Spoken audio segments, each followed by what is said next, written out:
Okay, this is my audience. Problem with schools diagnosing learning disabilities. I don't really know that this is a problem, but I personally don't feel like we should expect the schools to diagnose learning disabilities. There's a lot of reasons for this. The diagnostics that are ran by the school are free. And if we were to go by what you get is what you pay for, and you're getting something that's free, you may not get the diagnostic that's actually going to benefit your child and their educational advancement. Medill report states that even experts mix up the learning disabilities with ADHD or other behavioral problems sometimes. That's not uncommon.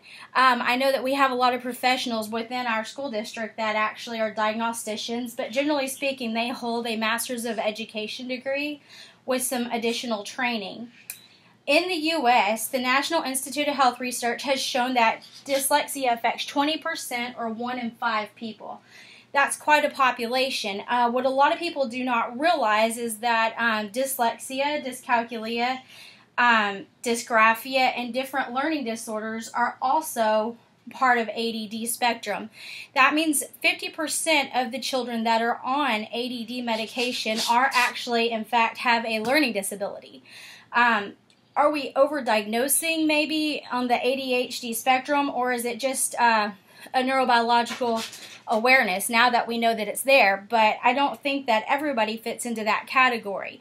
For example, if you give a child ADHD medication and you still struggle with reading, you haven't really solved a problem. You've solved a portion of the problem. You solved the symptom of a larger problem. The NIH reports that dyscalculia, which is a widely underdiagnosed learning disorder, which makes it difficult for individuals to grasp math concepts. This might affect as many people as dyslexia. That's another 1 in 5. And, we can't ignore the numbers that 50% of our medicated people with ADD have a learning disorder under there somewhere. In 2012, the Dallas Morning News reported that only 8.8% of students receive special education services within the state of Texas. Are these accurate numbers? Are we expecting too much for our schools to actually screen these children? I mean, if we're giving these children a battery of learning disability test, first of all, the tests take 45 days or more just to get evaluated, to start getting seen. My son was actually diagnosed with dyslexia this last year, so I have a little bit of experience with that. However, I also opted to go outside of the school district and get an IEE, which is an individual educational evaluation from a psychologist that's degree lies in educational disability diagnosing. He was then referred to the Scottish Rite Children's Hospital, and my husband and I attended a seminar where, as parents, we were there to educate ourselves about it a little bit more because we didn't really know a lot about it. And we were sitting in a classroom full of teachers there to learn about it. And I mean, this is not knocking the teachers or the educational system at all, but we have a volume of children to put through this program, and there just may not be enough of you guys, and you may not be getting a thorough enough evaluation. I think that outside evaluations are wonderful. They are expensive, very pricey. But you do get a non-biased third-party opinion. You do get a historical data from your teacher, more than one. In my case, what I did, this is just an example, is I had medical charts pulled. Schools can't pull medical charts. We have we did genetic testing. I actually carry the gene for dyslexia and autism, although myself I don't have it. But schools are not going to have that information. You do have where they actually are able to pull in extra resources. Doctors get involved with our pediatrician and pulled my son's records and was able to get information like milestones that started before Nathan ever attended school. How early did he sit up? How early did he walk? How early did he talk? Did he have night terrors? They were able to encompass questions that schools can't legally ask. I don't think that schools have bad ambitions as far as testing the students. I just think that they're very limited on what they can legally ask you, and so that we're leaving a lot of children over here on the ADD rack, and maybe there's a learning disability over there somewhere.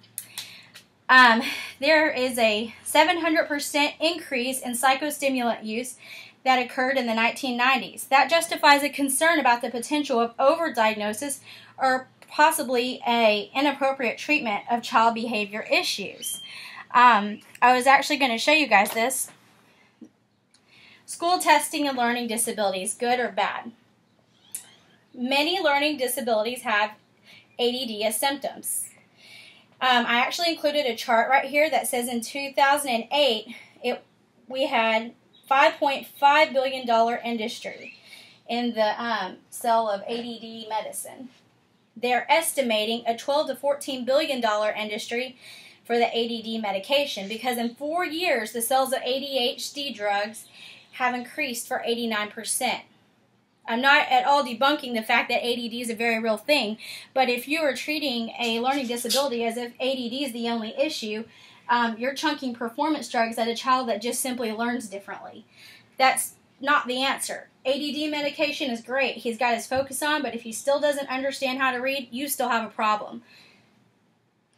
Are we expecting too much from our educational system? I think so. I think we need to put back in control who should be in control. Educators are there to educate and help your child. Medical doctors are there to medicate your child. It should be a medical diagnosis, and we should be able to share that with our school so the school can continue to not stress out about trying to help this child, trying to help that child. There's so many children to help. With autism being so prevalent, that also coincides with ADD. Sometimes that's misdiagnosed for ADD, the inattentive kind. You've got lines of little faces that you're supposed to help. Are you actually being able to give them a thorough evaluation? I think the answer is no. Don't ignore numbers. About 20% to 30% of children with ADHD, there is a specific learning disability that makes it hard for a child to master certain skills such as math, reading, or example, dyslexia, a type of reading disorder. It is often seen in children with ADHD. I think that we can't fault our school system. They're there to help our children learn. However, should we just throw the burden on them as far as teaching, having them look for this potential learning disability or even ADHD? Possibly. Are we diagnosing the ADHD correctly? But are we missing the bigger underlying issue? I mean, when you're sick and you're taking antibiotics to get better, let's say you have strep throat, do you start to feel better on day 3? Most of us do, right? So do we just take the rest of our Z-Pack, which still has 2 days left, and throw it in the trash and say, good enough? We shouldn't do that with education either. And I think with the volume of students with autism and dyscalculia and all these different things surfacing, that's sort of what we're doing. That ADD medicine may work, and it very well may work for a time. However, children with learning disabilities do tend to regress. Now, the benefits to getting outside medical evaluation is it's wonderful because an outside medical evaluation, first of all, you have a psychologist, you have someone with a doctorate that went to school. So Master of Educations, you have a large degree, but you're not a doctor at the same time.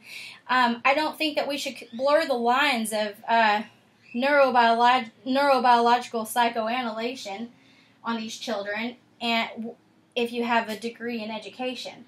I think that input from the school, from the teacher, from the pediatrician, from the parent, we did raise these guys, and we do spend a lot of time with them, before they went to your school. And I think that, peers, families, tutors, and take all this information. That's great because that's a bunch of historical data. And let someone else, a third party that's non-biased, that doesn't see your kid rolling around on the floor, that doesn't see the struggle, let him look it over. Let him come up with a diagnosis. Let him handle it. Take some of the heat off the school even. Get the information, bring it back to the school, and sit down and make a plan. I think that's probably the better option. However, I know in the school districts right here in our county, if you get an outside evaluation with all that, even if you have referrals to specialty hospitals, specialty doctors, as well as a MD, they're only required to consider the information. Because just because you get an outside evaluation, you can share that information with a school. However, the school may not find the same disability. So that's a problem. It's a problem for the school district because parents would get frustrated. They will want to take legal action. They're mad. They feel like the school's let their kid down. But have they really let the kid down? Or is their information just limited as far as diagnosing? I'll share this video with you guys. So, what are learning disabilities? Well, the term learning disabilities is kind of like a blanket because it covers a number of different disorders. Learning disabilities affect how a person takes in verbal or nonverbal information, how they sort, organize, and retrieve that information, their ability to remember it, and even their level of understanding. People who have a learning disability can struggle with spoken language, listening, speaking, and understanding. Reading and writing can be a challenge, and math can be a real hard stone to move. And just like how people's taste in fashion can range from socks and sandals to high fashion on the catwalk, learning disabilities can also range in their severity and how they affect people. Many people with learning disabilities are very intelligent, even gifted. With the right help, they're able to learn just as well as anyone. There you go, guys. Learning disabilities. This has no effect on intellect. Simply put, a learning disability is someone that takes in the information a little bit differently. I am all for trying to make the school's job easier. I see the classroom sizes growing. My oldest son has a homeroom classroom of 38 kids. We bought Valentine's cupcakes, and we had to go back and get several dozen cupcakes. In our day, there were 16 children. It was a little bit easier for teachers to realize, are we really putting a lot of pressure on the schools to get it right? And if they get it wrong, are we really over-crucifying them because of the volume of children that we have within the school system?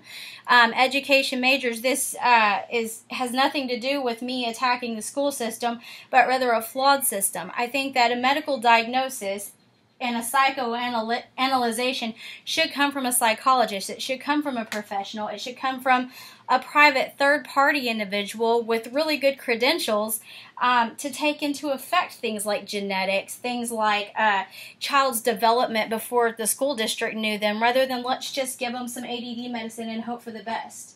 There may be some improvement, but exactly, are we setting our kids up for failure later on?